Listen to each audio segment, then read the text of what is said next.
کون شہر مکہ میں صبح صبح آیا ہے، جس کے نور سے عالم سارا جگمگایا ہے۔ بسم اللہ الرحمن الرحیم۔ کل کی تراویح میں وہ دو جملے جو ہماری زبان پہ اکثر آتے ہیں، بولے جاتے ہیں، انشاءاللہ ماشاءاللہ، اس سے متعلق آیتیں آئی تھی۔ مکہ کے غیر ایمان والوں نے آقا حضرت محمد درود پاک بیٹھنے جانے والے سبھی پڑھیں صلی اللہ علیہ وآلہ وسلم سے پوچھا، ذوالقرنین کی سٹوری واقعہ کیا ہے، روح کیا چیز ہے، اصحاب کہف کے بارے میں کچھ بتائیے۔ آقا حضرت محمد رسول اللہ صلی اللہ علیہ وآلہ وسلم نے فرمایا، کل بتاتا ہوں۔ معصوم سید الانبیاء صلی اللہ علیہ وسلم کے ایمان کا جو مقام ہے آپ کے علاوہ کسی اور کا نہیں ہے، لیکن اللہ پاک کو یہ بات اچھی نہیں لگی کہ آپ نے یہ کیوں کہا کل بتاتا ہوں، آپ یہ کہتے انشاءاللہ کل بتاتا ہوں۔ 15 دن تک وحی نہیں آئی۔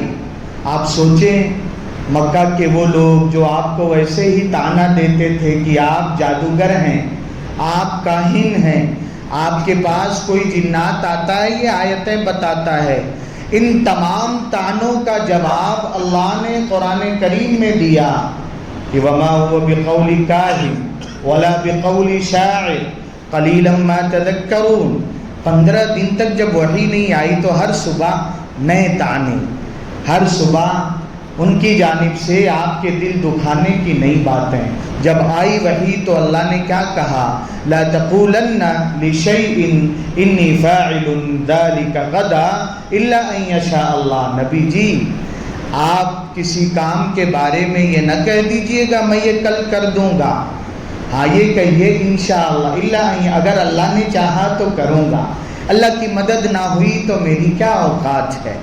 اور اگر کبھی ایسا ہوا آپ بھول جائیں، وَاذْكُرْ رَبَّكَ إِذَا نَسِيتَ، تو پھر یاد آنے پہ دہرا لیں، کہہ دیں وَقُلْ عَسَىٰ أَن يَهْدِيَنِ رَبِّي لِأَقْرَبَ مِنْ هَذَا رَشَدًا، اور کہیے کہ میرا رب ہدایت کی اس سے بہتر اور آسان راہ مجھے سجھائے گا۔ اللہ کے بڑے جلیل القدر پیغمبر جن کا واقعہ اللہ نے قرآن کریم میں تفصیل سے، سلیمان علیہ السلام، ایک نیک خیال دل میں آیا، اچھی باتیں اچھی نیتیں کرے آدمی کہ اللہ اولاد دیں گے تو اس کی اچھی پرورش کریں گے، اسے حافظ، عالم، انجینئر، ڈاکٹر سب بنائیں گے تاکہ دین کا مخلص خادم ہو۔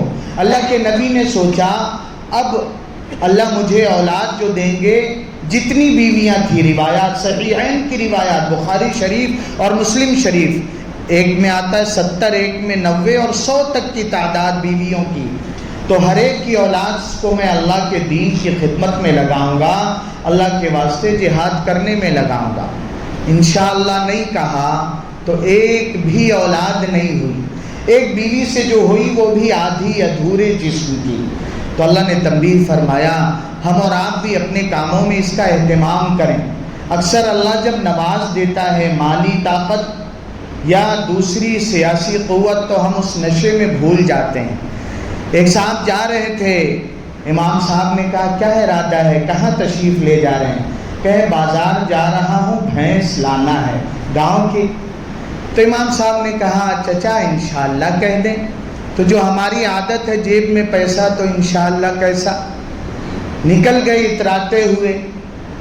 کچھ دیر بعد، وقت بیتنے کے بعد، امام صاحب نے دیکھا سامنے سے آ رہے ہیں، چال میں وہ ناز اور ترہ نہیں ہے، اب چال میں شکستگی ہے، دھیرے دھیرے بھاری قدم سے چہرہ لٹکائے ہوئے۔ امام صاحب بھی پریشان، آخر بھینس کہاں ہے، ان کے پیچھے اتنی چھوٹی بھینس کی چھپ گئی، دائیں بائیں جھانکا، بھینس نہیں دکھی، قریب آئے، سلام کیا، چچا بھینس کہاں ہے؟ اب وہ کہتے ہیں ارے امام صاحب انشاءاللہ میں بازار گیا تھا اور انشاءاللہ بھینس بڑی اچھی دکھائی دی اور انشاءاللہ بات بھی طے ہو گئی، اور انشاءاللہ جیسے ہی جیب میں ہاتھ ڈالا تو انشاءاللہ جیب میں سے میرا ہاتھ گزرتا ہوا پیر تک پہنچ گیا، کسی پاکٹ مار نے جیب ہی کاٹ دیا، تو اب انشاءاللہ میں خالی ہاتھ واپس آ گیا۔ تو تو یہ اللہ نے اپنے نبی صلی اللہ علیہ وآلہ وسلم کے واسطے سے قرآنی ہدایت دیا. اور بات کیا ہے؟ جس کے بارے میں پکا ارادہ ہو کرنے کا.